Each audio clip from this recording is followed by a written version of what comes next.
Hey yo, what's up everybody, apa kabar semua? Kembali lagi di channel gua, Felis Fikri. Seperti biasa, kali ini gua akan merangkum sebuah alur cerita kembali, yang dimana ini sudah masuk edisi ke-26 dalam gua merangkum sebuah alur cerita film. Di edisi kali ini gua akan merangkum sebuah film yang berjudul Project A. Film ini dirilis tahun 1983 yang disutradarai oleh Jackie Chan. Untuk sinopsisnya sendiri, film ini akan mengisahkan Jackie Chan sebagai seorang polisi laut yang diberi tugas oleh komandannya untuk menangkap seorang perampok yang merampok di lautan, atau lebih dikenal sebagai bajak laut. Belakangan bajak laut tersebut sudah meresahkan banyak orang dengan banyak sekali merampok kapal-kapal yang melintas. Bagaimana cara Jackie Chan dan yang lain menaklukkan perampok tersebut? Mari kita masuk ke alurnya, guys. Oke, sebelum lanjut seperti biasa, silahkan di like, share, dan subscribe supaya channel ini semakin ramai dan semakin maju. Jika sudah, kita masuk ke alurnya dan kita mulai intronya dulu, guys.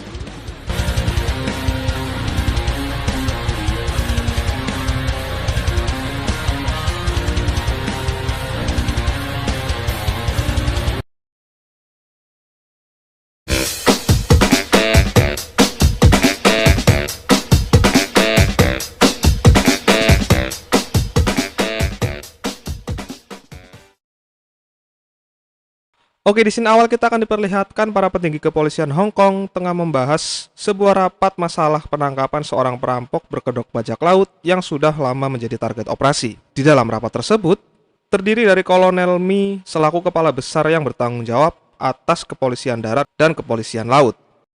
Lalu ada sosok Kapten Chi selaku komandan kepolisian darat, dan yang berseragam putih adalah Kapten Ma selaku komandan kepolisian laut. Mereka sedang membahas kinerja polisi laut yang dinilai selalu gagal dalam menangkap bajak laut dan hanya menghabiskan banyak sekali anggaran dana kepolisian. Kapten Chi juga meminta untuk kasus ini ditangani oleh kepolisian darat atau sementara dialihkan terlebih dahulu untuk meminimalisir banyaknya anggaran yang keluar. Lalu scene berganti di mana kita akan diperlihatkan sosok aktor utama dalam film ini, yaitu Jackie Chan, yang berperan sebagai Sersan Dragon Ma atau yang sering disapa Dragon. Ia sedang bersiap-siap untuk menjalani serangkaian latihan bersama teman-temannya di kepolisian laut. Setelah itu, ia menemui Kapten Chi untuk mengajukan proposal agar diberikan senjata untuk melawan para perampok tersebut. Namun ia justru diceramai oleh Kapten Chi karena proposal yang ia ajukan meminta banyak sekali senjata. Merasa kesal karena diceramai, ia justru mengerjai Kapten Chi dengan sengaja menaruh kacamatanya di kursi lalu meninggalkannya dengan sedikit tidak hormat. Malam harinya, para polisi laut pun berkumpul di sebuah kantin untuk sekedar santai dan membahas misi mereka. Lalu terlihat juga kepolisian darat yang secara bersamaan berada di lokasi. Kepolisian darat sendiri dipimpin oleh seseorang pemuda bernama Inspektur Hong Tin Shu. Sedikit penjelasan, meskipun di bawah naungan yang sama, kepolisian darat dan kepolisian laut tak memiliki hubungan yang baik, di mana terlihat kepolisian darat terus-menerus mengejek kepolisian laut yang selalu gagal dalam misinya. Dragon, selaku ketua dari kepolisian laut, menahan teman-temannya untuk tidak emosi dalam menanggapi omongan dari polisi darat. Para kepolisian darat pun terus-menerus melontarkan kata-kata yang memancing keributan.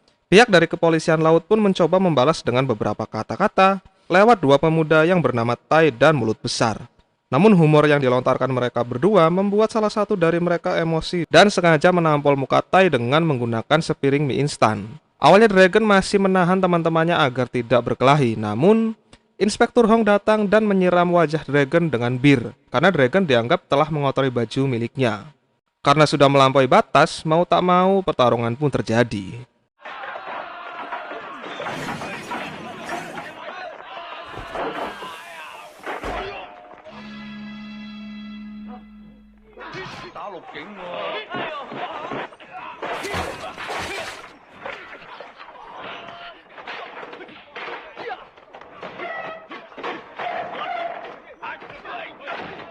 Sampai akhirnya Kapten Chi datang dan membubarkan mereka semua. Terlihat pula fakta bahwa Inspektur Hong adalah keponakan dari Kapten Chi. Setelah itu, Kapten Ma meminta Kapten Chi untuk tidak menahan anak buahnya, karena sebentar lagi mereka semua akan berangkat.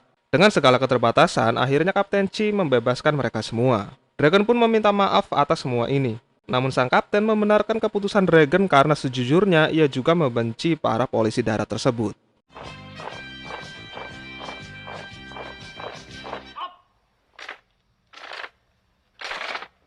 Tiba saatnya mereka semua akan diberangkatkan. Di saat mereka sedang melakukan briefing, tiba-tiba 2 dari 5 kapalnya meledak. Apa penyebabnya dan siapa pelakunya masih belum diketahui. Scene berganti ke sebuah tempat mewah di mana terlihat dua sosok pria, yang satu bernama Chiang. Dia merupakan salah satu penjahat yang diincar oleh para polisi. Lalu si doi ini bernama Tuan Chow. Dia adalah seorang mafia bisnis yang ternyata dialah otak di balik pengeboman kapal milik polisi laut. Bukan tanpa alasan dirinya melakukan itu. Faktanya, ia melakukannya agar anak buah dari Tuan Lo bisa bebas berlayar tanpa gangguan dari polisi. Karena faktanya, Tuan Lo adalah bos besar dari perampok bajak laut itu. Sosok dari Tuan Lo sendiri masih belum diketahui hingga sekarang. Anak buahnya juga meminta kepada Tuan Chow untuk mencarikan senjata yang bisa dilihat itu adalah senjata milik para polisi.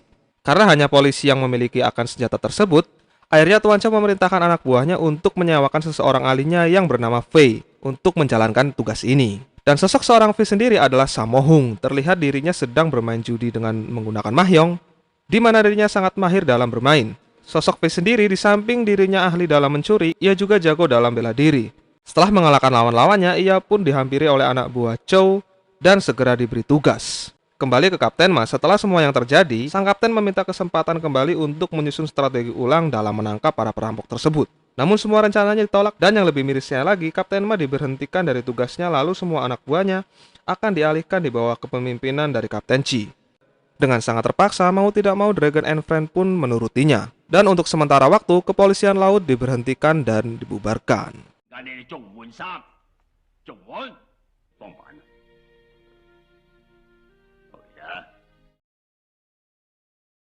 Sebagai langkah awal, Dragon dan rekan-rekannya akan menjalani serangkaian latihan fisik yang akan dipimpin oleh Inspektur Hong. Keesokan harinya latihan pun dimulai, di mana terlihat Tai dan dua orang rekannya mendapat hukuman karena melakukan hal yang tidak penting. Sampai pada tengah malam, mereka dibangunkan dan harus menjalankan tugas kembali, yaitu mandi berjamaah.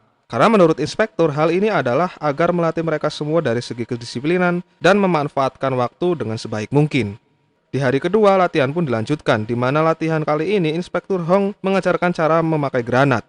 Si mulut besar yang sedikit kesal pada Inspektur Hong mencoba mengerjai dirinya dengan menukar granat palsu dengan yang asli. Alih-alih akan berdampak melukainya, hal ini pun justru terjadi.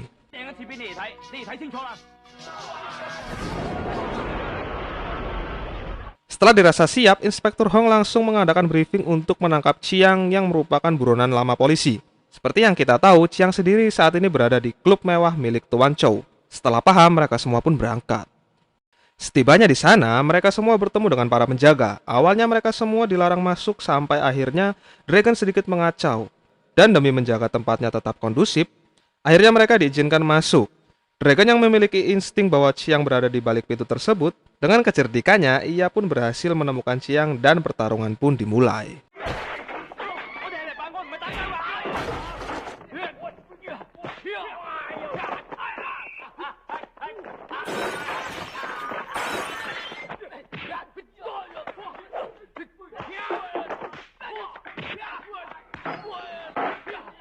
Pertarungan pun sempat terhenti ketika Chow datang membawa Kapten Chi dan meminta pertanggungjawaban atas apa yang dilakukan anak buahnya. Dragon pun sempat membela diri dan berkata yang sebenarnya bahwa Chiang berada di sini. Namun Kapten Chi yang terlanjur malu dengan Chow tidak menghiraukan perkataan Dragon. Kapten Chi justru meminta Dragon untuk minta maaf kepada Chow karena telah mengacau dan menuduhnya. Dragon yang merasa terhina dan memang ia tak melakukan kesalahan, dengan tekad yang bulat, ia membuktikan omongannya dan memutuskan keluar dari kepolisian.